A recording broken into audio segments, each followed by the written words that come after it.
मित्रांनो, सगळ्यांना श्री स्वामी समर्थ. माझ्या छोट्याशा व्हिडिओमध्ये तुमचं स्वागत आहे. मी आज बनवणार आहे दहीवडे. त्यासाठी मी एक पाव किलोच्या अंदाजाने डाळ भिजत घातली होती 3-4 तासापूर्वी. त्यानंतर मी असं वाटून घेतली. त्यामध्ये मी 3 हिरवी मिरची, थोडीशी अद्रक घातलेली आहे आणि घालून मी असं छान मिश्रण तयार केलं. म्हणजे त्याचं हे असं वाटून घ्यायचे आपल्याला. खूप जाडही नाही आणि खूप बारीकही नाही. त्यामध्ये मी ते घातल्याच्यानंतर थोडेसे अख्खे जिरे घातलेले आहेत. जिरे घालून झाल्याच्यानंतर थोडंसं मीठ घालून मी खायचा सोडा वापरला नाही आहे आणि असं हाताने छान मिक्स करून घ्यायचं. एक 5-10 मिनटं घ्यायचं, म्हणजे खूप चांगलं मिक्स करून घ्यायचं. त्यानंतर हे असं एका साईडला मिक्स करायला ठेवलं. थोड्या वेळाने मग मी गॅसवरती कढई ठेवली आणि तेल तापायला ठेवलं. तोपर्यंत मी एक पाव किलो दही घेतलं. दह्यामध्ये म्हणजे छान मिक्स करून घेतलं. त्यामध्ये मी 1 वाटी साखर घातली आणि थोडंसं मीठ घालून घेतलेलं आहे आणि थोडीशी आपली कोथिंबीर घातलेली आहे, म्हणजे हिरवी थोडीशी वरतून. आणि जसं आपल्याला खूप पातळही नाही पाहिजे आणि खूप असं घट्टसरही नाही पाहिजे, असं दही बनवून घ्यायचं म्हणजे. आणि बघू शकता तुम्ही, मी साखर घातली आणि मीठ घातलेलं आहे. आणि त्यानंतर हे एका साईडला मी करून ठेवलं आहे बाजूला.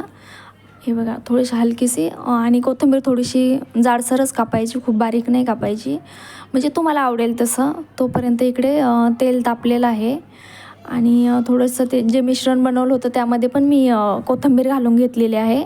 आणि कोथिंबीर घालून घेतल्याच्यानंतर हे असं 10 ते 15 मिनटं छान मिश्रण तयार करून घ्यायचं.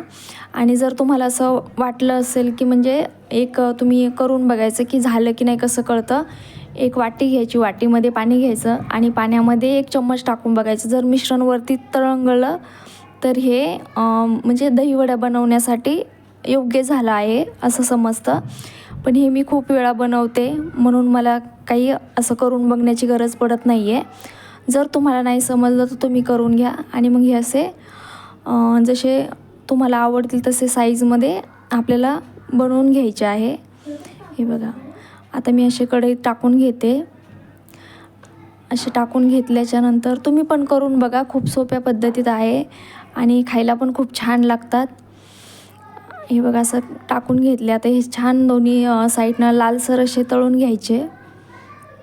एक 2 ते 3 मिनटं लागते याला तळायला आणि असे पलटी मारून घ्यायचे. मी याच्यामध्ये खायचा सोडा अजिबात वापरलेला नाही, तरी पण तेव्हा किती छान फुगलेत.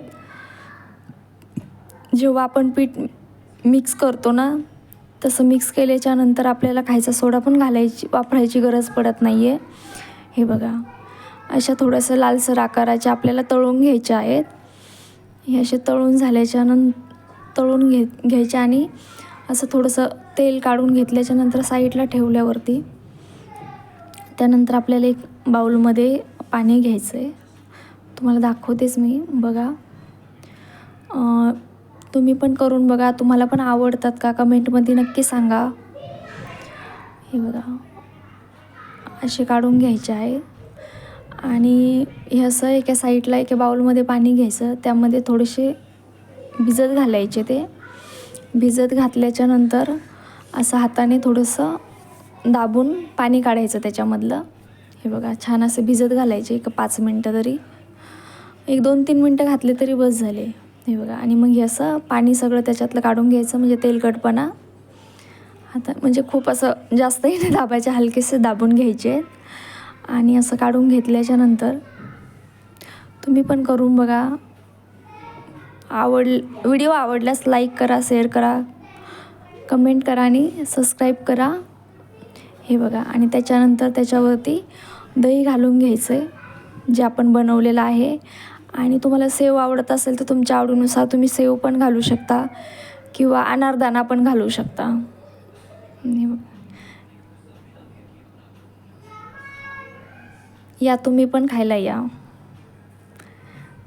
व्हिडिओ आवडल्यास लाईक करा, शेअर करा, सबस्क्राईब करा. बाय बाय सगळ्यांना.